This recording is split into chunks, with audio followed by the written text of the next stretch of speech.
Je suis déjà content de pouvoir me joindre à des remerciements qui étaient déjà faits par le président de l'UTC, M. Alain Stock, M. René Anger, conseiller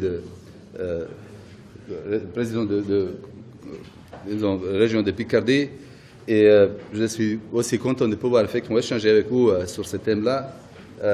Effectivement, surtout, je dois peut-être commencer par un peu compléter les histoires dans le sens en quoi la mécanique est devenue, pourquoi chaire mécanique numérique est devenue quelque chose comme chaire mécanique, puisque ça a été évoqué dans les discours qui viennent d'être faits, que la mécanique est vraiment au cœur des métiers un peu partout, dans les domaines de santé, dans les domaines de transport, dans les domaines même de véhicules, mettons, intelligents. Donc, dans ce sens-là, il faut bien trouver déjà une plateforme transversale, ce qui était la volonté de l'élection quand on a créé cette chaire-là. Et deuxièmement, il faut également trouver une visibilité pour la mécanique tout proprement. Donc, quelque part, pour dire en quoi, finalement, la mécanique se distingue par rapport à tous ces autres domaines d'application. C'est-à-dire, ça commence en amont par des formulations et puis après, on fait les applications. Donc, heureusement, le discours a été terminé une dizaine de minutes avant l'heure, parce que j'ai préparé un exposé qui est peut-être trop long pour 40 minutes, et ça me donne la possibilité justement de combler la vide. Déjà, je dois commencer par remercier à deux de nos invités distingués, professeur Pierre Ladevez et professeur Dieter Dinkler. Pierre Ladevez, j'ai passé 15 ans économe supérieur de Cachan, et à l'époque où Pierre Ladevez était directeur de laboratoire, et pendant 5 ans, j'étais directeur adjoint de Ladevez. Et j'ai appris beaucoup de choses avec Pierre Ladevez. Par exemple, c'est mieux de tenir la réunion quand on déjeune, parce que les discussions sont plus douces. Et il n'y a qu'à la fin de mon séjour, entre guillemets, à ENS, qu'on n'était plus directeur ni l'un ni l'autre, que j'ai vraiment pu apprécier et échanger d'une manière approfondie avec Pierre Ladevez. Typiquement, c'était fait pendant les pauses déjeuner, parce qu'on était un des rares à prendre déjeuner sur place et tous les autres partaient dans le restaurant. Et à vrai dire, s'il y a vraiment une chose qui manque de Cachan, c'est le déjeuner.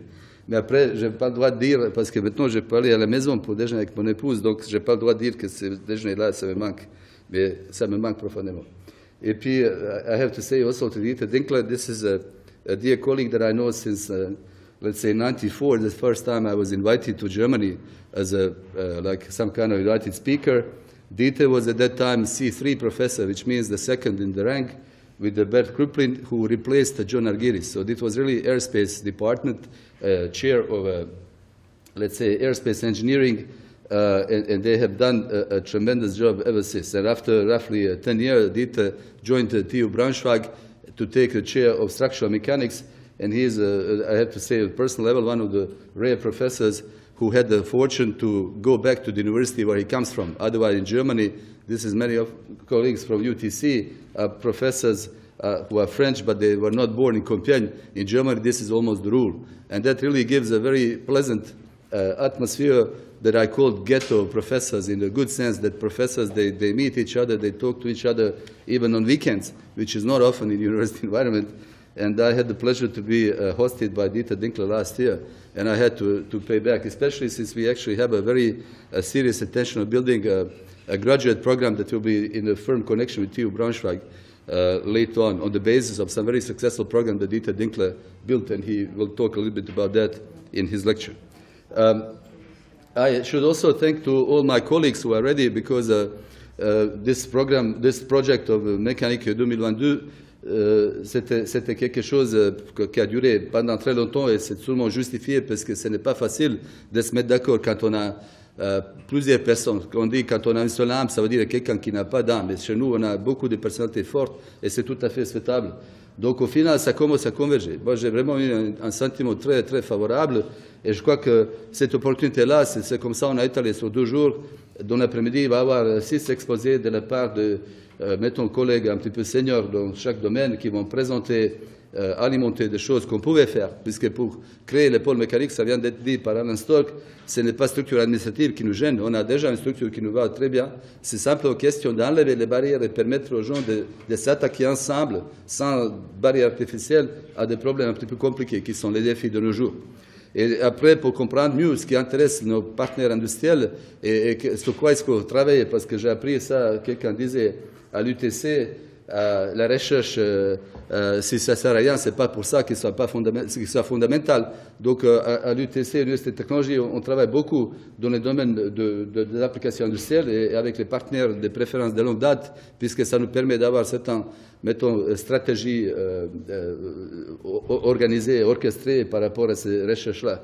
Et surtout, je crois qu'on a vraiment la chance de pouvoir mener ça, puisque le créneau qu'on peut saisir ici, c'est de fabriquer les systèmes embarqués, les produits qui sont un peu plus compliqués que simplement les petits produits type les machines de recherche, la Google, etc., puisqu'on ne se rend pas compte, ces produits embarqués où la France est très bien placée sont peut-être la meilleure façon de faire exister l'économie française au niveau mondial. Donc ça, c'est un petit peu les discussions qui sont laissées pour demain matin, et j'espère tous ceux qui sont intéressés par les applications industrielles, ils seront là, puisque non seulement qu'il y a trois labos partenaires qu'on va faire parler pendant une bonne heure au total, mais il va y avoir une bonne dizaine d'exposés plus courtes de la part des autres partenaires industriels qui n'ont pas pu trouver leur place dans cette liste-là. Donc je vous invite demain aussi pour continuer effectivement à nous suivre. Donc l'histoire de cette chaire, il y avait vraiment double raisonnement. Premièrement, parce que la région de Picardie a vraiment une forte volonté de financer la recherche, et donc ils ont voulu financer UTC comme l'établissement un peu phare au niveau des applications technologiques et industrielles en Picardie. Et puis aussi, il y avait une volonté de la part de la direction UTC de créer une plateforme transversale permettant de justement fédérer plusieurs axes de recherche. Et c'est pour ça on a décidé d'investir dans cette direction-là. De mon côté, moi, j'étais intéressé pour deux raisons. Premièrement, parce que c'est une opportunité qui est très intéressante dans le sens de se lancer dans ce genre de recherche. Et pour une deuxième raison, puisque actuellement, vous êtes tous dans le milieu universitaire, vous savez qu'actuellement, la mode est de regroupement des universités pour avoir ainsi les universités de très grande taille à 50 ou 60 000 étudiants. Et à l'Université de Cachan, c'était aussi le cas. Il y a l'Université Paris-Saclay qui vient d'être créée au mois de janvier, sauf le déménagement, ce sera 2017-2018. Et je croyais effectivement que c'est un peu plus difficile, c'est beaucoup moins évident, au moins dans mes yeux, de faire réussir un projet de type Paris-Saclay où toutes les grandes écoles historiques, ils ont leur autonomie et personnalité depuis très très longtemps. Pour faire en sorte qu'ils travaillent ensemble, ce n'est pas évident. Tandis que là, le regroupement qui s'est fait par ceux qui sont restés à Paris, en l'occurrence c'était l'Université Paris-Sorbonne, le nom le plus reconnu au niveau mondial, et puis l'Université Pierre-Marie Curie, de nouveau la plus grande place au niveau du classement de Shanghai, ils ont décidé de s'un petit peu doter des autres partenaires, donc ils ont fait appel à l'Université technologique de Compiègne, à INSEAD, des universités de ce type-là. Et puis après, même quand on regarde, ça c'est un document que je trouvais par l'Université Pierre-Marie Curie, ils ont dit finalement le rôle de chacun est relativement clair, à savoir Sorbonne c'est pour les noms et pour les langues, philosophie et des choses pareilles. L'Université Pierre-Marie Curie c'est pour les sciences fondamentales, la physique, la chimie, à plus côté international, et l'UTC c'est pour l'innovation. Il n'y a pas beaucoup de gens qui savent ce que c'est l'innovation. Moi, j'essaie d'interpréter l'innovation comme les résultats des recherches que les industriels peuvent utiliser plus rapidement que les recherches un peu trop fondamentales. Et là, c'est quelque chose qui m'intéresse justement à ce stade-là où ça serait vraiment amusant de regarder si on peut résoudre les vrais problèmes qui sont typiquement les plus difficiles. Et c'est un peu dans le mode, c'est-à-dire de créer ces chaires-là. En Europe, il existe des chaires style ERC, et c'est typique pour les pays moins développés. Je ne savais pas que l'Europe finance également par le biais des FEDER, ça c'est, disons, fonds je crois que de financement ou quelque chose pareil, de développement régional. Effectivement, ils peuvent aider aussi à le montage de ces chaires-là, et puis c'est très agréable de pouvoir en bénéficier. Donc ici, le plan de mon exposé est le suivant. Je voulais d'abord rappeler, parce que comme on va filmer, même si Alain Stork m'a dit qu'il est obligé d'aller à Lille, on pouvait par la suite voir sur film pour finalement faire comprendre à la fois la direction du TC et que le conseil régional Picardie, qui ne sont pas trompés d'avoir recruté Adnan sur ces postes de chaire. Donc je rappelle ici quelques faits marquants de ma carrière pour dire en quoi je serais bien placé pour ce que je raconte par la suite serait réalisé. Et donc, par la suite, je raconte le projet de recherche qui est peut-être la première raison pour laquelle j'ai été recruté, et concrètement l'objectif de la chaire au plan scientifique, et puis par la suite, la verrou à lever au plan technologique, ce qui est très important dans une université de technologie, et au final, les partenariats déjà qu'on commence à mettre en place, ainsi que les montants, pour le moment pas apportés, mais qui ont de fortes chances, vous allez voir ça par la suite, d'aboutir. Au final, tout commence au niveau de la formation. Je suis très content. J'ai oublié de lire tout à l'heure. J'ai fait un petit peu l'appel aux étudiants en thèse au laboratoire Robert Warleck. Et puis, je suis content d'avoir plusieurs visages qui sont familiers, qui sont venus un peu écouter. Parce que typiquement, ils sont timides. Ils pensent qu'ils ne vont rien comprendre, que les professeurs se parlent entre eux. Mais à vrai dire, il faut commencer déjà à polluer l'esprit des jeunes à très jeune âge. Comme ça, ils vont comprendre plus de quoi il parle le professeur. Donc, c'est bien qu'ils soient venus à ce genre de manifestations aussi, pour essayer un peu de comprendre à quoi ça sert la mécanique qu'on fait ici. Et au final, conclusion très rapide. Donc ici, je listais un peu ma formation. J'ai fait mes études à la recherche, ma formation à la recherche, je l'ai fait d'abord aux États-Unis, à l'Université de Californie, Berkeley, dans le domaine de mécanique de structure. Après, j'ai fait une habilitation en mécanique à l'Université de Pierre-Marie Curie en France. Ça, c'était pour dire que j'étais bon élève. Et d'ailleurs, les gens ne se rendent pas compte en France à quel point on a la chance de pouvoir avoir la formation de très haut niveau à des frais très raisonnables. Tandis qu'aux États-Unis, j'étais vraiment un des rares qui avait cette chance-là d'avoir le financement conséquent. Aujourd'hui, c'est $50,000 par an pour pouvoir étudier, par exemple, à l'université d'État comme Berkeley. Et après, j'étais un peu partout, je vais faire cet appel-là, et ça explique un petit peu les prix que je peux avoir de plusieurs pays. Peut-être la plus importante, c'était en Allemagne, la fondation Alexander von Humboldt qui m'a donné le Research Award, qui m'a permis de rester une année en Allemagne et de faire connaissance vraiment de plusieurs collègues, notamment Hermann Matisse, et puis approfondir l'amitié avec Dieter Dinkler. Et je crois qu'aussi, ce qui est important, classe exceptionnelle de professeurs des universités en France, typiquement, ça, on ne peut pas aller plus loin. Et quand on a comme ça 50 ans, ça veut dire qu'on a réglé les problèmes de carrière. On peut se concentrer sur les problèmes de carrière des autres. Ça, c'est quelque chose aussi compatible par rapport à la chaire des mécaniques. Et puis, depuis, il y a beaucoup de prix qu'on peut avoir, c'est plutôt pour collaboration, parce qu'il y a beaucoup d'autres qui cherchent à être un peu dépannés. Donc, comme ça, il y a des opportunités pour avoir d'autres collaborations et prix. Ça, c'est rappelé rapidement parcours. À Berkeley, il y avait 3 années de thèse, 1 année et demie de postdoc. J'étais après resté à l'École polytechnique fédérale de Lausanne après 3-4 années. Et mon premier passage à l'UTC, si j'ose dire, c'était sur un poste de professeur UTC, ou professeur contractuel, comme on appelle. Et après, il y avait une opportunité en 1999 pour aller à Cachan. Je suis resté à Cachan 15 ans. J'ai passé par toutes les responsabilités et même des fois cumulées. Et au final, j'ai déjà expliqué la raison pour 15 ans. On essaie de faire quelque chose d'autre, puisque des fois, je trouve que c'est très bien de changer. Ça renouvelle un petit peu la façon de penser et de réfléchir.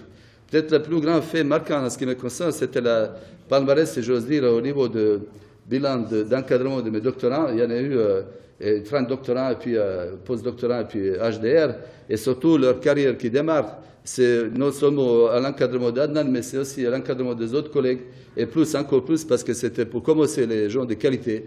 Il y a beaucoup de normaliens, il y en a aussi des gens de STP, il y a aussi une personne d'école des ponts, mais pas le moindre. Après, il va y avoir tout un paquet de gens qui ont tenté leur carrière pour aller sous typiquement normalien, à la place de rester en France et faire le prof agrégé, ils se sauvent. Donc il y en a quelqu'un qui est à MIT, il y en a quelqu'un qui est à centre de recherche à Berkeley, et puis à Zurich et encore de suite. Et maintenant, il commence à y avoir plusieurs universités en France où il y a effectivement mes anciens doctorants qui sont là. Et surtout, ce qui est intéressant, il commence à y avoir mes anciens doctorants qui sont dans les grands groupes industriels, qui ont besoin de beaucoup, finalement, de soutien, de collaboration, et ça peut être quelque chose d'intéressant. Au final, au doctorat, il y avait pas mal d'étudiants étrangers, de plus en plus, il y en a, et au final, ils rentrent chez eux.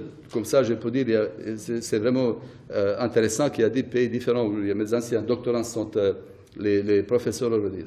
Donc, on ne travaille jamais tout seul, et dans mon cas, culturellement, quand j'ai changé beaucoup de pays, et ce qui est encore plus important, même après avoir quitté ces pays-là, on est resté en bon contact et en collaboration. Donc, historique, c'était une collaboration avec les États-Unis. Et après, il y avait une collaboration un petit peu avec le Canada, et surtout maintenant côté de l'Allemagne, donc avec le professeur Hermann Matisse, avec qui on a encadré plusieurs thèses de doctorat, et avec le professeur Dieter Dinkler, on fait un petit commencer la collaboration. Il y a plusieurs pays d'ex-Yougoslavie, maintenant c'est devenu des pays, donc la plus forte collaboration c'était avec le professeur Boštjan Brank, avec qui justement on essaie de monter un autre projet. Et puis il y avait plein de collaborations un petit peu avec l'Europe de l'Est, où typiquement professeur de l'autre côté, il ne va pas s'impliquer énormément parce que c'est un chef de département, il y a beaucoup de bons étudiants, mais après il va choisir un bon étudiant, un jeune homme, jeune femme, souvent d'ailleurs c'est une jeune femme, et après on fait une bonne thèse tout seul comme les grands, et puis rentrent chez eux pour devenir prof. Donc c'est vraiment très agréable. Peut-être ça explique aussi, après, je pourrais passer faire des cours dans ces coins. Alors, on peut être content ou pas content par les collaborations avec les uns les autres, par les recherches qu'on a faites, mais aujourd'hui, il y a une vérité cruelle quand on est évalué tout le temps par les autres, on est évalué par nos chefs, par nos collègues, par nos étudiants. Et c'est la vie. La vie est, heureusement ou malheureusement, évaluation. Et aujourd'hui, il y a une valeur qui est une façon d'évaluer les gens avec une seule valeur qui est très, mettons, compatible par rapport à l'esprit d'ingénieur. On donne un chiffre et puis on sait tout de suite de quoi on parle. Il y a un truc qui s'appelle H-index. Par exemple, 27, ça veut dire qu'il y a 27 papiers, chacun a été cité 27 fois par les autres, non pas par soi-même. Moi, j'en ai listé, il y avait 150, ici on en trouve 140, moi et moi, c'était bien cité. Après, il y en a, effectivement, je trouve que c'est une bonne mesure, puisque ça permet de voir que plusieurs fois on a fait quelque chose de bien qui était remarqué par les autres. Il faut aussi prendre le critère de Shanghai, paraît-il, c'était un coup de chance, et on a un prix Nobel, et comme ça devient une université réputée. Donc, je trouve que c'est aussi bien d'avoir quelque chose de distribution gaussienne où il va y avoir beaucoup de choses bien que simplement un prix Nobel, parce qu'après, prix Nobel, typiquement, c'est une singularité qui n'est pas sur les fondations solides. Mais si je voulais regarder cette version-là, à ce moment-là, il faut trouver les papiers qui sont les plus cités. Pour commencer, c'est un papier qu'on a fait quand j'étais à Berkeley avec mes deux co-directeurs de thèse, Bob Taylor et Ed Wilson, chacun très connu dans le domaine de mécanique numérique. Et ça a été cité presque 200 fois. Et l'idée, c'était de fabriquer les éléments de mécanique milieu continue permettant de coupler directement avec les éléments de structure. Effectivement, pour y arriver, il faut formulation théorique, il faut formulation variationnelle, et en plus, il faut approximation discrète type élément fini pour aboutir à ça. Ça, c'est un élément qui est maintenant utilisé dans pratiquement tous les logiciels version commerciale. Je pris ici l'exemple de ANSYS que beaucoup de gens utilisent. Soit c'était effectivement transfert direct, on l'a aidé à s'installer, soit ils ont compris à partir de nos papiers comment faire. Et ces logiciels-là, par exemple, le premier où ça a été installé, c'était un logiciel qui était fabriqué dans la société de logiciels d'Ed Wilson, un de mes deux directeurs de thèse. C'était CSI, Computers and Structures Incorporated à Berkeley. Et même aujourd'hui, on s'en sert, par exemple, le stade olympique pour Jeux olympiques de Pékin 2008, c'était calculé par ces logiciels-là. On pouvait dire que les couches sur cette logiciel-là, qui était l'analyse dynamique, était quelque chose aussi remarquable, dans le sens où on a pu travailler avec le vrai phénomène d'amortissement, dit non proportionnel, qui n'est pas forcément lié ni à la masse de la structure, ni à sa raideur. Et à ce moment-là, il y a des obstacles qui se posent. Il faut effectivement trouver de bons algorithmes efficaces permettant de faire quand même supervision modale comme la méthode la plus efficace dans ce cas-là. Et puis on a par exemple pu innover pour faire le mode complexe et des choses pareilles. Et de nouveau, ça a été utilisé dans le même logiciel SAP, Structure Analysis Program, commercialisé par cette société-là. Et ce qui est intéressant de dire, la première version de ce logiciel-là, c'était la thèse doctorale de Ed Wilson des années 70. La version s'appelait SAP 4, puisque j'imagine les trois premières versions, on l'a jeté à la poubelle, donc il y avait SAP 4 que tout le monde utilisait.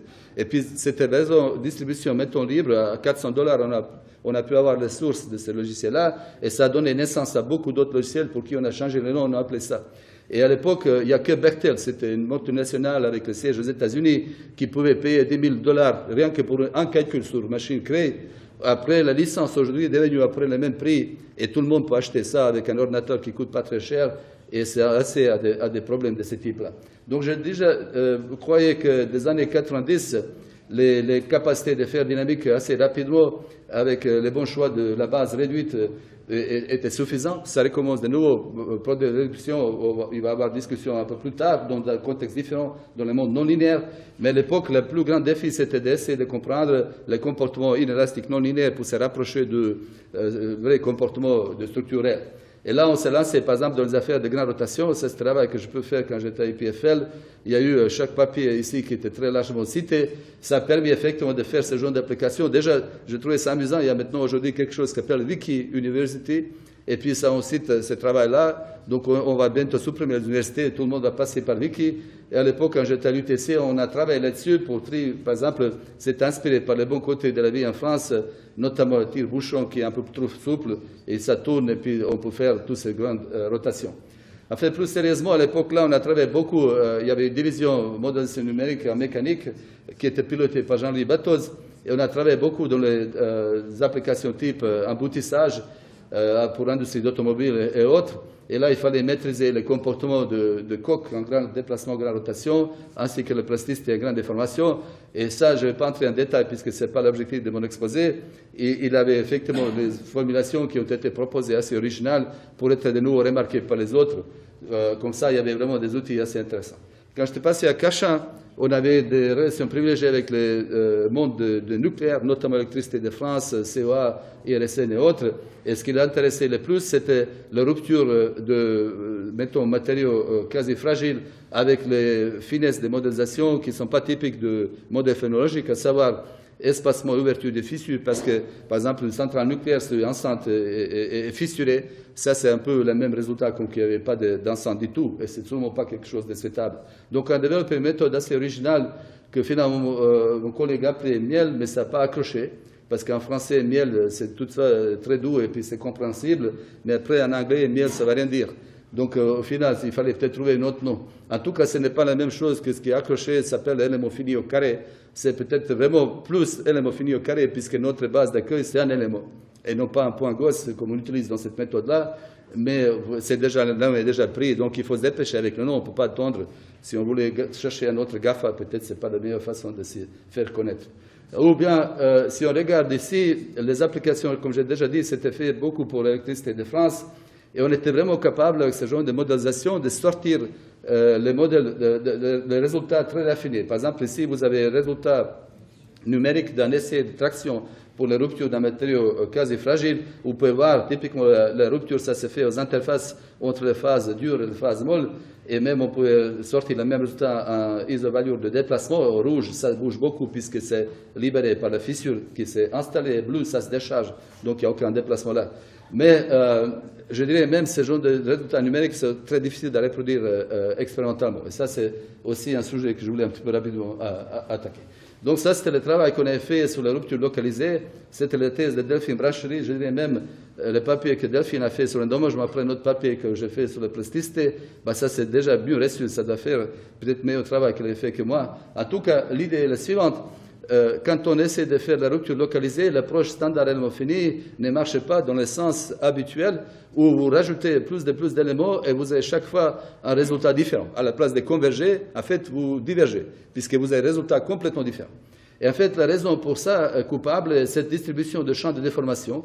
Plus vous raffinez, si vous avez le phénomène de durcissement, c'est-à-dire après avoir passé par le pic de résistance, les contraintes baissent. Donc il y a un élément typiquement qui va d'abord plastifier et tout de suite il va commencer à baisser les contraintes pour jamais donner la chance aux autres éléments de plastifier. Donc il se décharge et comme ça l'énergie de fissuration qu'on calcule numériquement n'est pas suffisante pour représenter la viraire. Et donc il fallait corriger ça, c'était fait par Delphine. Plus ici on a pu maîtriser le phénomène de rupture qui commence par ce qu'on appelle fracture process zone, zone d'amorçage de cette fissure-là, où il y a plein de petites fissures micro et on peut effectivement homogénéiser ces trucs-là. Donc quand on regarde l'aboutissement de tous ces travaux-là, nous ont vraiment permis de s'attaquer à des applications très très exigeantes, qui n'avaient pratiquement aucun concurrent au niveau national pour les faire. C'était le travail qu'on a fait pour le CEA, département des applications militaires. C'était suite aux attentats de 11 septembre que c'était devenu évident que de grands avions, version commerciale, pouvaient s'écraser sur les structures qu'on souhaitait protéger.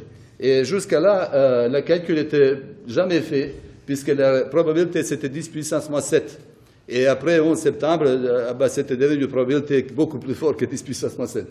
D'où il fallait faire ces calculs-là, et les modèles un peu simplifiés et simplistes qui est utilisé comme RIERA, le plus souvent utilisé pour donner une réponse spectrale de ce type-là, ont dû être remplacés. C'était ça le grand avantage d'être dans un labo où il y a tous les experts, parce qu'après, mon étudiant, il a pu travailler avec mettons, les gens qui pouvaient faire modélisation d'un avion Airbus et puis effectivement faire le vrai essai de ce type-là. Ou bien ce qui intéressait, c'était plutôt la possibilité de regarder c'est quoi les réserves, puisque les chutes de ce type-là pour les structures de taille qui est plus raisonnable n'est jamais direct. Après, c'est toujours en fait atterrissage sur un angle. Et donc, on pouvait calculer ici le calcul direct des composantes impactées, après faire le transfert de champ en collaboration avec mon collègue et ami Pierre Villon ici à l'UTC, pour essayer de voir ce qui va faire la vraie structure. Bien évidemment, le plus grand risque était de pénétration, ça se fait soit par le projectile, soit par le réacteur qui tape. Et là, on voit établir ici la fameuse cône que les gens calculent à la main pour comprendre un petit peu ces phénomènes-là. Et puis on aura essayé d'expliquer aux collègues de nucléaire, enfin aux versions militaires, qu'on pouvait aussi se faire des soucis de ce type-là, où si vous avez un impact, à vrai dire, et après, il peut y avoir une masse de structures qui se détache de la structure principale, et puis si la masse est trop importante, avec la vitesse qui est trop importante, de nouveau, ça peut frapper le réacteur ou d'autres matières que vous cherchez à protéger. Mais là, ils n'ont pas allé jusqu'au bout. Mais par contre, ce que j'ai vraiment vu, que finalement, pour s'attaquer à une application de ce type-là, il faut être un petit peu crédible dans tous les domaines d'application et toutes les méthodes de modélisation et discrétisation. On ne peut pas rester marié à un domaine ni à une méthode, puisque là, on va se un petit peu cantonner ou isoler tout seul. Je crois que vraiment, c'était pour moi la grande expérience pour faire ce travail-là. Après, donc, ça m'a un petit peu conditionné pour commencer à réfléchir. Et je dois dire aussi à mes collègues à Cachan, j'étais loin d'être le seul qui travaillait sur les applications industrielles. Vraiment, si j'avais compris quelque chose à Cachan, c'était très intéressant de travailler avec les applications industrielles, puisque c'est ça, on comprend encore comment faire progresser. Quand on reste dans une application tout le temps, toute la vie, après, c'est quelque part, on a l'impression qu'on n'a plus rien à apprendre, ce qui n'est sûrement pas vrai du tout. Donc, au niveau des projets de recherche, la première chose que j'avais voulu suivre, c'était l'idée d'essayer d'un peu enchaîner sur l'histoire qui était une réussite incontestable, c'est l'histoire d'homogénéisation.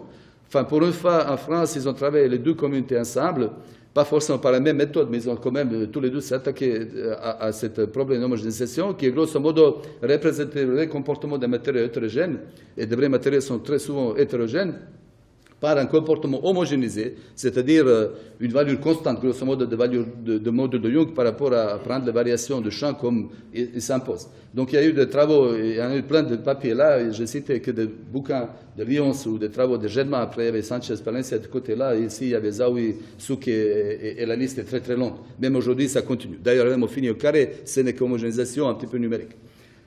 Or, ce qu'il faut faire aujourd'hui, quand on voulait comprendre le risque de rupture, ou tous ces trucs, durabilité ou product life management, ou risque de rupture d'une structure importante, ce n'est pas simplement d'homogénéiser, c'est tout au contraire.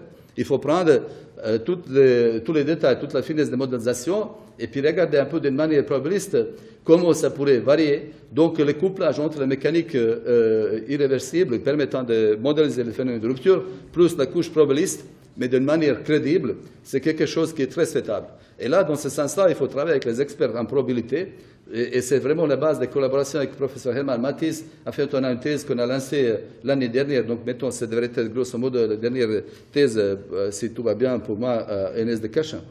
Après, on a voulu continuer, on a déjà déposé, puis on est passé la première étape de sélection, un projet collaboratif international entre ANR, DFG, c'est l'Agence nationale de recherche pour l'Allemagne, et pour essayer un peu d'aller encore plus loin dans le sens des couplages multi-échelles, aspect probabiliste. Une affaire à suivre, on fera ça, j'imagine, au cours de l'année. Après, ça a été déjà, je crois que rappelé aussi bien par Alain Storr que René Hager, un enjeu très important pour la région de Picardie, c'est le transport, et en l'occurrence le transport ferroviaire.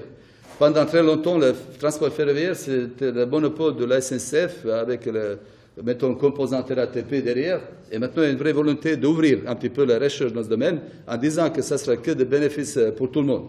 Ça ne va pas avancer très rapidement, et quelqu'un qui est très habile à monter les grands projets industriels comme Mohamed Ali Hamdi, il m'avait dit que déjà il y a beaucoup de difficultés, mais ça va se faire parce que les gens se rendent compte petit à petit qu'il sera intérêt aussi de faire venir d'autres à travailler dans leur domaine. Surtout si c'est réalisé à la fin d'année, parce que on peut toujours changer d'avis, de refaire le cap des régions.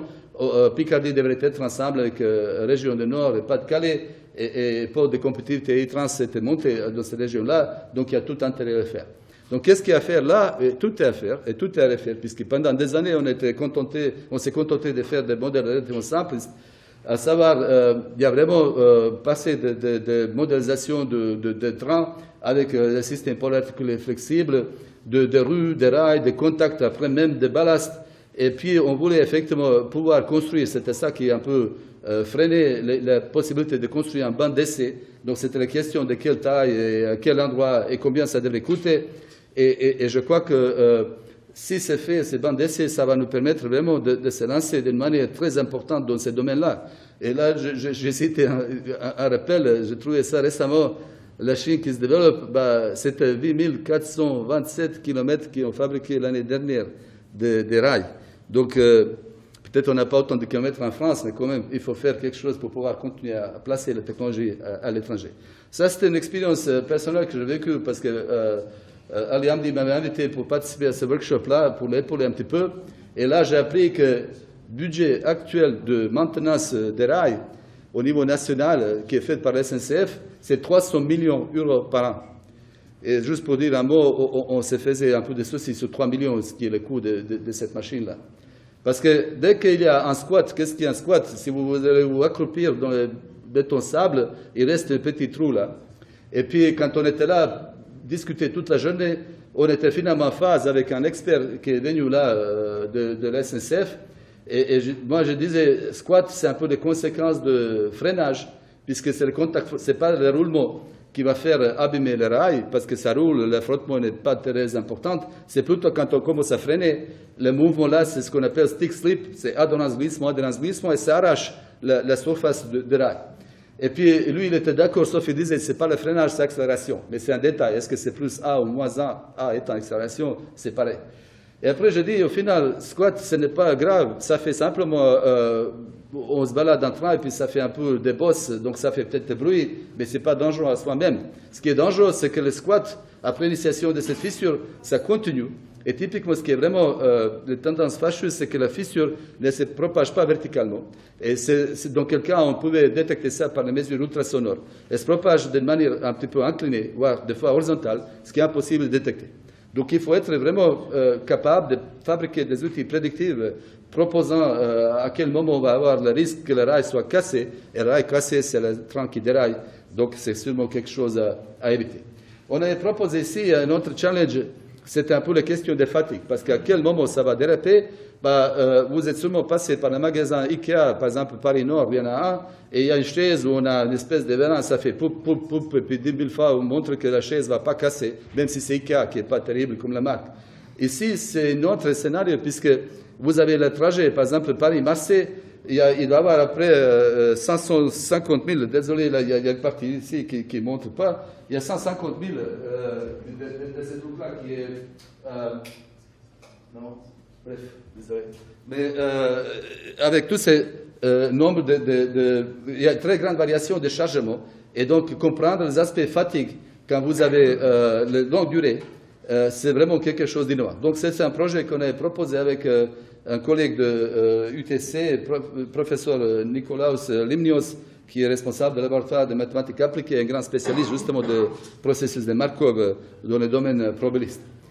Après ce que j'ai appris finalement à Cachan, et j'ai vraiment apprécié, j'ai essayé de mettre en place ici, c'était l'idée de se faire un petit peu une meilleure illustration de ce qui peuvent être les comportements de structures qui sont construites de matériaux composites. Ça, c'est à mon avis une base très forte. Et c'est pour ça que je me suis dit, la chaire, s'il y a une ambition d'accueillir tous les travaux de mécanique, quand je dis accueillir, ça ne veut pas dire que tout le monde travaille dans la chaire, mais on peut donner plutôt des moyens pour épauler les gens qui sont dans un domaine ou l'autre. Et à ce moment-là, l'équipe qui fait, mettons, l'approche expérimentale est tout bienvenue. On va se partager les moyens entre nous, moitié-moitié. L'idée était la suivante. Aujourd'hui, par exemple, il y a pas, ça a été déjà discuté énormément dans la presse, les centrales nucléaires, on se pose la question, réduire la part de nucléaire à 50%. Actuellement, on n'était pas loin de 90%. Après, si on a construit les éoliennes qui sont offshore, c'est de l'eau, de grandes installations, il faut assurer la durabilité. Et quelque chose qui change la donne le plus, c'est la volonté d'aller utiliser les matériaux composites dans le domaine de aérospatial. Et puis, effectivement, par rapport à ce qui était la version dominante actuellement Airbus, aluminium, ça change l'esprit de durabilité. Par exemple, ce que j'ai appris, quand on détecte la fissure pour les avions actuels, on va vider l'avion, on va laisser le pilote avec parachute et il pourrait gagner Paris pour se faire réparer. Si c'est un avion en composite, dès qu'on trouve la fissure, on devrait clouer l'avion au sol et il faut le réparer sur place. Et un avion coûte, j'ai appris avec Pierre Ladrez, au minimum 150 millions. Donc on ne va pas jeter un avion puisqu'il y a une petite fissure. Donc il va y avoir un vrai enjeu pour comprendre qu'est-ce que ça veut dire une fissure quelque part dans l'avion que vous voulez garder maintenant. Puis deuxième aspect, c'est le côté innovation, ça veut dire pouvoir certifier la technologie nouvelle. Actuellement, ça c'est quelque chose qu'a appris avec Pierre Ladrez, il va élaborer là-dessus beaucoup plus. C'est la volonté de passer de ces essais. Par exemple, vous avez qu'à Toulouse la possibilité d'effectuer l'essai de certification mettons des ailes à 350. Il n'y a nulle part capacité, une telle verran pour casser ce genre de structure. Donc l'idée, c'est plutôt d'essayer de faire beaucoup de petits essais aux petites échelles et puis essayer de s'appuyer sur le calcul numérique pour comprendre c'est quoi le risque à l'échelle supérieure. Et là, la difficulté principale, c'est en fait ce qu'on appelle l'effet d'échelle, c'est-à-dire vous prenez le même matériau composite qui est hétérogène et vous cassez une toute petite éprouvette et vous cassez ensuite une grosse structure si vous pouvez le faire, comme par exemple cette aile-là. Vous constatez que le phénomène de rupture, les mécanismes de rupture ne sont pas du tout les mêmes. Même si c'est le même matériau, des fois c'est l'un ou l'autre, entre fracture pro-saison, qui est plutôt dans les cas où c'est petite éprouvette ou tout est homogène, ou bien quand c'est très grand, il y a forcément un point faible, la contribution à la fracture pro-saison est presque négligeable, et comme ça vous êtes obligé de les faire d'une manière complètement différente. Et typiquement, cette manière-là, ce qu'on appelle mécanique de rupture fragile, ou linéaire, ça a effectivement réduit la marge de sécurité au niveau de ce genre de structure. Donc ce n'est même pas de bon côté. Ce n'est pas question d'économie, mais c'est question vraiment de sûreté par la suite qui est très importante. Donc ça, c'est un peu l'application qu'on a déjà réussi à mener quand on prend un matériau biphasique. Ça nous permet d'être crédible dans la description probabiliste des paramètres qui décident à quel moment démarre la fracture pro-saison, premier mécanisme de rupture, à quel moment démarre les fissure macro qui va entraîner un comportement localisé. Et donc, ce modèle-là, c'est tout à fait le modèle qu'on avait déjà présenté au niveau de travail pour l'Union, mais cette fois-ci, les paramètres ne sont pas des paramètres déterministes, mais des champs aléatoires. Et ça se voit comment ça varie. Si la probabilité est courte, c'est plutôt homogène. Si la probabilité est très longue, ça peut être vraiment de grandes variations. Donc, sans surprise, la probabilité qui est courte casse beaucoup plus tard. Mais ce qui est surprenant, on peut voir 10%, 20%, etc., le nombre de probabilités qui cassent, et on commence à avoir ce genre de diagrammes qui disent que la taille des probabilités change finalement le mode dominant de rupture, et ça rejoint un petit peu ce qui était l'explication déjà proposée de complètement d'autre manière, par exemple par Bazant sur ces effets d'échelle. Donc, dans cet esprit-là, il y a vraiment beaucoup de choses à faire où le travail côté expérimental et le travail côté modélisation numérique vont se rejoindre. D'une manière simplifiée, même simpliste, ça c'est un peu le cœur de mon projet ERC Advanced Grant, où on a possibilité d'accrocher 2,5 millions sur 5 ans, ça fait 500 kg par an, en sachant que l'ABEX pour tout le monde c'est 700 kg par an. C'est vraiment, je trouve, une très bonne opportunité. Bonne nouvelle, on m'a informé que j'ai passé la première étape de sélection, ça c'est sur la base de mon dossier, de ce que je peux faire ou pas faire. Il reste deuxième étape maintenant, c'est entre les dossiers qui sont restés, on compare toutes les disciplines scientifiques et on va voir si la mécanique est vraiment la plus belle dans les disciplines qui restent. D'ailleurs, le même défi aussi, c'est peut-être à l'UTC, il faut comprendre pourquoi la mécanique sera quelque chose d'intéressant. En tout cas, d'une manière plus amicale, on a intérêt de travailler avec tous les autres domaines de ce qu'on appelle aujourd'hui les problèmes multiphysiques. Ici, j'ai pris une illustration qui est très intéressante, surtout en France, puisque pour une raison que je n'ai jamais compris, pourquoi, c'était historiquement que la mécanique de solides et de structures s'était développée dans le monde de mécaniciens, et d'autre côté, mécanique de fluides, c'était mathématicien appliqué. Et j'ai constaté que ces deux communautés-là ne se parlaient pas très souvent. On a fait des colloques, mais quand même, il y a des approches qui sont très différentes. À savoir, d'un côté, vous avez une approche type élémophilie, et d'autre côté, vous avez une approche volume-finie. Donc, on a pu, c'est vrai qu'il y avait quelqu'un de très habile qui s'appelle Christophe Cassiotis, qui aujourd'hui, entre guillemets, un petit chef au niveau de l'autorité de sûreté nationale, avec 7 ingénieurs qui travaillent pour lui. Et après, il a même réussi à passer le corps des ponts, première année thèse, à lui-même, il a créé le corps ENS Cachamp-Pont. Et donc, c'est peut-être quelqu'un d'extraordinaire qui m'a fait croire faussement que tout est tellement facile. Mais même si c'est quelqu'un moins doué que Christophe, je suis intimement convaincu qu'on pouvait faire cette approche-là, à savoir, on prend un logiciel existant, style, on a pris ici OpenFOAM, et puis on prend FIB. FIB, c'est un logiciel qui est fabriqué par Bob Taylor et décrit un petit peu dans le livre, la Bible des hémophilie, comme Zinkiewicz Taylor, et puis on les a couplés. Et 3 années de thèse de Christophe, on a pu résoudre 80% benchmark que les meilleures équipes du monde, ils ont mis des trentaines d'années pour résoudre, tout simplement par les codes qui fonctionnent bien. Et donc, il y a vraiment un potentiel énorme dans l'esprit de regroupement de pôles mécaniques de continuer à faire ce genre de choses. Même il y a un truc un peu plus pragmatique, comme OpenFOAM a été acheté par ESI, c'est une affaire à suivre pour voir un peu si on pouvait essayer de convaincre ESI. Une chose qui est importante à dire, ce n'est pas que numérique, ce n'est pas que informatique. Ce travail-là, c'est un travail de fond. Ça commence par une formulation théorique, puisque fluide, c'est eulérien, c'est-à-dire configuration déformée, fluide, solide, c'est lagrangien. Ou bien, discrétisation en fluide, c'est volume fini. Pour les solides, c'est élément fini. Donc, il faut de nouveau parler version discrétisée de deux problèmes. Et finalement, c'est algorithmique. Si vous voulez vraiment faire résolution permettant de coupler deux codes indépendants, ça veut dire qu'il faut trouver un algorithme qui fait résolution séquentielle. D'abord, on tape sur les solides, après, on tape sur les fluides, et puis on recommence. Et donc là, on peut le faire dans un contexte où tout est complètement non linéaire. Et on l'a testé d'abord dans les exemples des benchmarks. Ça vous donne la vorticité, et ça c'est la fameuse benchmark de cavité avec, mettons, la cisaillement qui entraîne ici, donc ça fait une vorticité, mais si on voulait avoir le changement d'interaction, donc on a mis ici une membrane très souple, très flexible, comme ça vous pouvez voir, ça bouge en même temps. Et puis là, pour contrôler la pression, puisque c'est un fluide incompressible, c'est ça qui rend les choses difficiles ici, on devrait contrôler la pression ici quelque part pour dire que tout marche bien. Après, on a fait aussi d'autres applications, par exemple la charge impulsionnelle, style par exemple dam break, c'est-à-dire il y a un barrage qui s'écroule et puis ça fait, on a laissé les structures on a laissé les structures en tant que géométrique non linéaire, mais qu'est-ce pas. Ou bien ici, vous avez le chargement de longue durée permettant de, par exemple, s'attaquer au problème d'instabilité dynamique, notamment le flottement des ailes d'avion, des choses de ce type-là. De nouveau, on avait sur cette base-là déposé un projet. En fait, c'est les autres collègues qui sont venus nous chercher. Moi, j'étais vraiment très content de cet appel. C'est les collègues en Suède qui ont développé un logiciel de calcul, mettons, en mécanique des fluides avec estimateur d'erreur. C'est un jeune professeur qui s'appelle Johan Hoffman qui a travaillé avec Liz Johnson, qui est aujourd'hui la chaire à Royal Institute of Technology à Stockholm, en Suède. Après, ils sont mis ensemble avec les collègues d'école des mines, notamment ça fait Antipolis.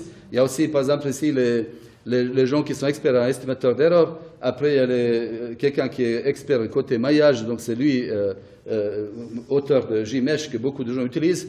Et puis, on nous a sollicité pour ce genre à cet consortium comme les experts en mécanique de solide.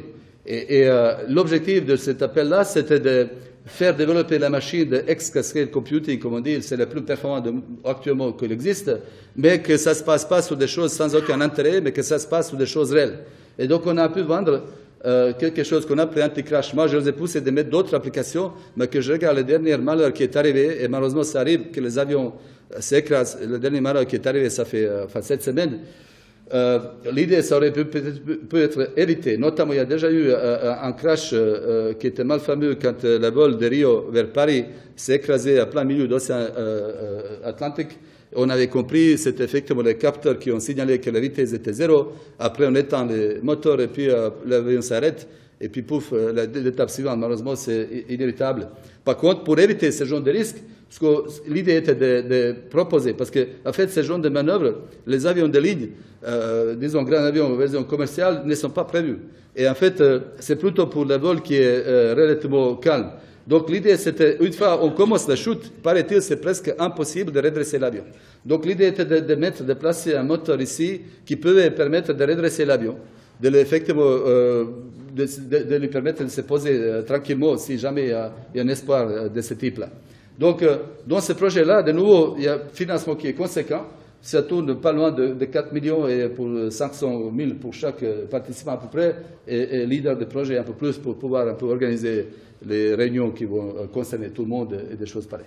Donc, si on a la bonne approche de type multiphysique, je trouve qu'un autre enjeu, j'ai déjà parlé des enjeux de transport, je trouve IRT Ralenium, c'est le premier enjeu stratégique côté application où la mécanique peut exister aussi bien au niveau UTC qu'au niveau région. Un autre enjeu qui est extrêmement important, je trouve, en Picardie, c'est tout ce qui est transition énergétique, notamment les opportunités côté éolienne.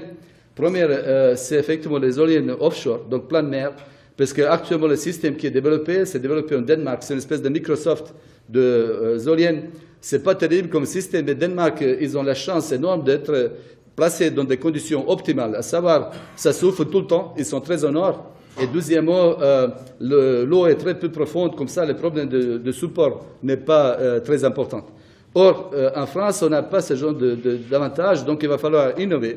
Et donc les grandes éoliennes géantes, je les appelais là, il faut les placer déjà une seule à la fois. Et deuxièmement, il faut les passer tout de suite dans les eaux profondes, puisque ça commence à être très profond dès qu'on se déplace pour trouver les conditions de terre, pour trouver les conditions optimales de vent. Et donc, une idée qui pourrait être explorée un peu plus, et en plus, on a vraiment la chance au laboratoire Robert Wald d'avoir aussi expert en mécanique des fluides, que je dis, encore une fois, c'était rare que je peux voir en France. C'était l'idée d'avoir les éoliennes flottantes ou bien les éoliennes qui sont tout simplement submergées, ça veut dire c'est l'hydroéolienne et c'est l'eau qui fait tourner les pales et non pas l'air. Et effectivement, pour les éoliennes géantes, on peut faire ce genre de modèle, mais c'était déjà fait pour les poutres, sauf que ça ne nous donne aucune information détaillée sur la durabilité des structures-là. Donc il va falloir entrer beaucoup plus dans les entrailles de chaque matière qu'on va utiliser ici, notamment par exemple ici les matériaux composites, fibres de carbone, ou pourquoi pas renforcer des graphènes, des choses pareilles, ou aussi la question de support avec matériaux par exemple composites à base cimentaire, et puis on pouvait effectivement gérer ça intégralement.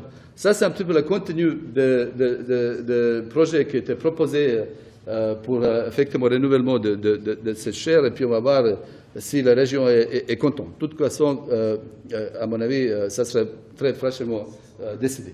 En tout cas, l'idée numéro 2, c'était un peu rappelé. On parle ici de voitures intelligentes, on pouvait également parler des éoliennes intelligentes, puisque, par exemple, il va falloir, pour faire tourner les machines agricoles qui sont automatiques, il va falloir trouver beaucoup d'électricité sur place. Donc, je dis les éoliennes terrestres qui sont plus petite taille.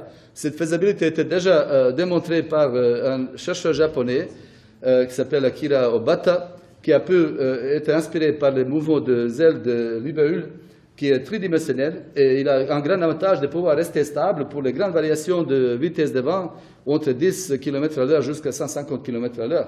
Et effectivement, on pouvait imaginer ce genre d'éoliennes un peu plaquées partout en Picardie pour pouvoir alimenter la machine agricole qui vont remplacer les gens qui n'ont plus envie de faire ce genre de travail.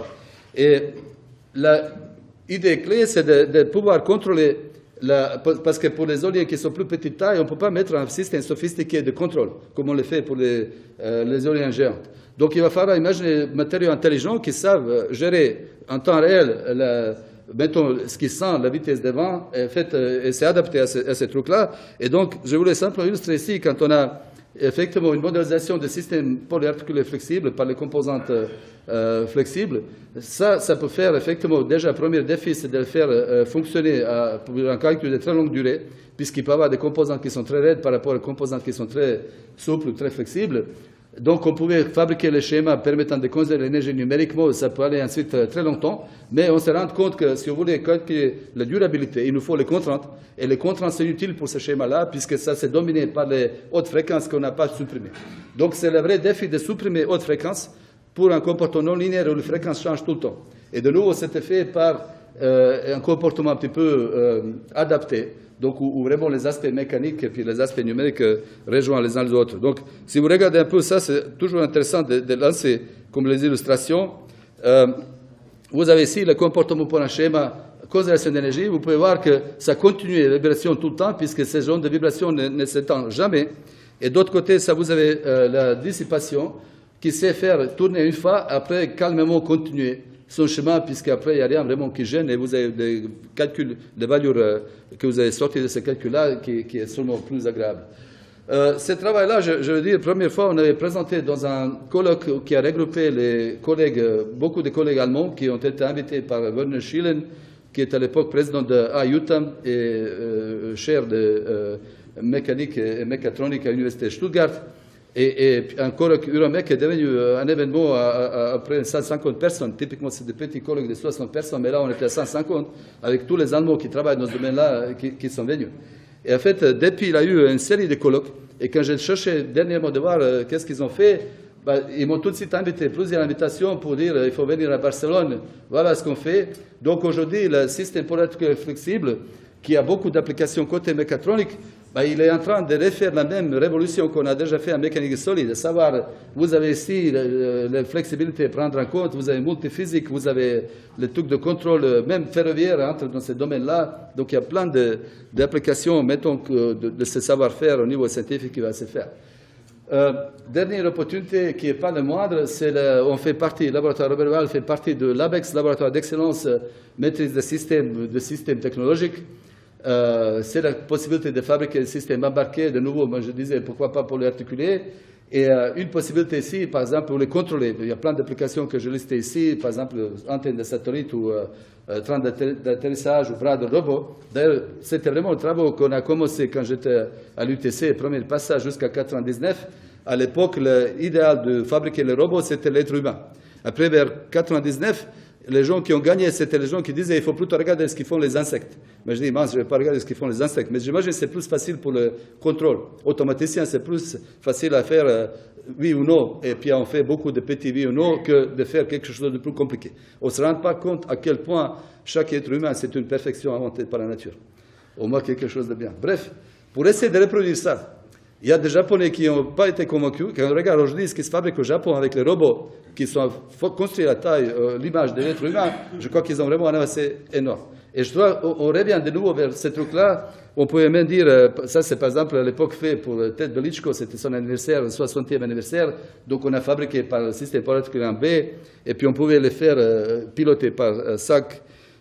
Actionnaire, et puis ça peut converger. C'est-à-dire, la nouveauté, c'était de dire, à la place de faire à chaque choix de paramètres de pilotage, de contrôle, une itération, un plan d'itération sur les comportements inélastiques, ou pardon, pour comportements géométriques non linéaires de ce système-là, on avait mis tout ça sur la même base et itéré simultanément sur les équations d'équilibre et sur les variables de contrôle. Ça donne un grand système d'équations qui ne devrait peut-être pas être résolu de manière standard, mais on a pris ici, par exemple, ce genre de choses, et puis ça prend souvent beaucoup d'itérations, il y a plein de choses un petit peu à creuser dans ce sens-là. Quand on commence à faire multiphysique, tôt ou tard, à la fin, il y a un système d'équations à résoudre, et multiphysique fait en sorte que ce système-là est très méchant, pas facile à résoudre du tout. Donc, il va falloir faire beaucoup d'efforts dans ce sens-là. Point final, là, ce que je voulais faire pour terminer, c'était cet aspect-là, avec l'ABEX, c'est aussi l'opportunité de travailler sur avec les collaborations avec les collègues de BMBI, à savoir, même aux États-Unis, c'est un domaine qui est vraiment en pleine expansion. Tout ce qui est bio et puis la science de la vie, c'est vraiment le roi actuellement aux États-Unis. Ils se sont rendus compte qu'ils ont fait énormément de progrès côté visualisation. Ils disent on peut visualiser aujourd'hui tout ce qu'on veut, même trop, mais on ne comprend pas ce qu'on est en train de regarder. Et surtout, on ne comprend pas qu'est-ce qu'on va faire avec. Donc, à vrai dire, quand on commence à faire cette approximation détaillée, la physique, la multiphysique, et puis après, il faut toujours être capable de comprendre ce qu'on est en train de faire. Et je crois que là, la mécanique a vraiment un rôle à jouer. Là c'était la préface de mon livre fait par Pierre Ladevez, où il a dit, et je rejoins ce qu'il disait, par quelqu'un de plus sage que moi, mécanique est devenue la science de la modélisation et franchit les frontières d'antan, etc. Donc là, on est vraiment au cœur. Et il faut simplement trouver une bonne application pour comprendre finalement à quoi ça sert notre métier là. Tout dernier mot, rapidement, ça commence, c'est le point le plus délicat, c'est qu'il faut faire venir les jeunes dans nos affaires. Tout est devenu beaucoup plus compliqué que ce que c'était, ça fait très peu de temps. Et donc les aspects formation, c'est quelque chose de très important. Là, je crois que ce qui m'a bien servi, j'étais conseillé par Taylor d'écrire plutôt un bouquin simple parce que ça va se vendre à un plus grand nombre d'exemplaires. Moi, j'ai opté pour un bouquin plus compliqué parce que ça me permet de changer la façon comment je travaille avec mes doctorants. Première année, ils n'ont que à lire le bouquin, comme ça, je peux travailler beaucoup plus avec les doctorants en troisième année. En tout cas, c'était bien perçu puisque ce bouquin était traduit en anglais après les langues ex-yougoslaves, etc. Et puis, même les collègues qui sont dans les sociétés logicielles, ils ont été contents parce qu'ils ont compris la méthode d'auteur. Ils ont dit qu'il faut visiter toutes les facettes des problèmes, c'est-à-dire la physique, la mathématique, le numérique. Et donc, c'est pour ça que j'ai dit, mais ce n'est pas une chaire numérique, c'est la chaire mécanique tout court, en fait, quelque part. Et puis, ça se vend bien, tant mieux. Et ça se vend bien parce que c'était le support de beaucoup de cours que j'ai fait partout. Et finalement, on a commencé à le faire avec Bob Taylor, et puis après, on a acheté, où je l'ai fait un peu tout seul. Et au final, on l'a fait aussi à l'UTC. Je suis très reconnaissant à la direction de l'UTC qu'ils ont voulu jouer le jeu pour établir un tel cours au niveau du cours doctoral. Et je ne sais pas si tous les doctorants ont été de même manière reconnaissants. En tout cas, il y avait qui étaient là pour profiter. Il y en avait quelques-uns qui n'avaient pas voulu et puis ils ont abandonné. Mais tout compte fait, je crois que chacun a eu quelque chose comme le bénéfice. Après, je trouve aussi, c'est très bien de se voir comme ça, avec les conférences thématiques, puisque ça permet un petit peu de se parler entre les collègues. Et chaque conférence que j'essaie de faire, d'organiser un short course, et ça donne finalement, on invite les collègues très reconnus, chacun fait son chapitre, et on pouvait ainsi avoir un livre pour démarrer les étudiants dans un domaine précis. C'est très efficace, on ne se rend pas compte quand on est déjà avec certaine maturité à quel point c'est difficile à démarrer. Donc cette fois-ci, on le fait dans le cadre des colloques de nouveaux interactions fluides et solides qui se tiendraient mi-juin, et puis plusieurs collègues de l'UTC comme Nicolas Lignos, comme Pierre Villon, comme Abdelatif Wassine, plus ancien collègue de Cachan, Guidalia, et un collègue de l'Allemagne, Hermann Matisse. On va finalement fabriquer un bouquin de ce type-là. Déjà, ce contrat est signé, donc tant mieux. Bref, je m'amène à la conclusion et pour dire finalement, je suis très content que le projet Converge, que Mécanique 2022 donne naissance au pôle mécanique, que les gens se rendent compte des avantages de pouvoir travailler ensemble. Je pense qu'il y a vraiment deux catégories qui sont intéressantes pour les recherches. D'un côté, c'était la recherche très appliquée. On a quand même responsabilité, on s'appelle l'université de technologie. On a des responsabilités de dépanner, si j'ose dire, notre milieu industriel pour qu'il reste compétitif. Et puis, deuxième point, c'est des recherches très en amont, très fondamentales. Donc, il faut trouver un équilibre subtil pour permettre à ceux qui font recherche technologique aussi de pouvoir se ressourcer et faire la recherche qui va alimenter un peu ce genre d'applications. Les domaines sont déjà un petit peu digérés et puis je crois que tout le monde est d'accord là.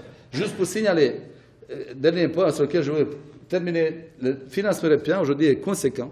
La France, on m'a dit, récolte que 70% de ce qu'il donne au niveau de financement. Les Anglais, ils ont la plus grande chance, ils récoltent beaucoup plus que ce qu'ils donnent. Et c'est l'avantage aussi, ils parlent en anglais, ils parlent mieux qu'en français. Enfin, et ça passe parce qu'ils peuvent peut-être promettre des choses plus fantaisistes. Et je peux vous dire aussi, au niveau discussion, des fois, c'est plus direct. Puisque là, c'est vraiment peut-être le panel de sélection. Je fais partie du panel de sélection pour les projets qui sont 2 millions par an. Et c'est vraiment un apprentissage énorme, dans le sens où là, on voit toutes les compétences. Puisque quand vous regardez ces 10 panels que l'Europe a structurés pour financer, 40% va physics engineering. Panel 8, c'est le nôtre. Finalement, chaque discipline fondamentale qui se respecte, ils ont leur panel eux. Ça, c'est maths, ça, c'est physique, ça, c'est je sais pas quoi, chimie, etc. Mais panel 8, c'est toutes les sciences d'ingénieur. Entre aerospace, chimie, génie civil, computation, les fluides, l'énergie. Et puis finalement, les représentants qui sont dans le panel, ils viennent de tous les bords et ils viennent de tous les pays différents. Donc le vrai défi, après, quand vous déposez un projet, c'est à la fois convaincre un collègue spécialiste qui travaille très étroitement dans votre domaine et un collègue qui est un scientifique de très haut niveau, mais qui n'a rien à faire avec votre domaine. Et à mon avis, c'est le même défi qu'on va avoir un petit peu à franchir et puis à relever au niveau de pôle mécanique. Sauf les différences ne sont pas aussi énormes que ces panels-là, mais à mon avis, c'est vraiment le goût des choses à venir. En tout cas, c'est tout ce que je voulais dire. Moi, je vous propose de ne pas prendre trop de questions parce qu'on va avoir le débat et plus, j'ai déjà épuisé le temps qui m'a été accordé. Donc, plutôt, je vous propose de passer à l'exposé suivant de M. Pierre Ladrez, de Cachan. Voilà, merci bien.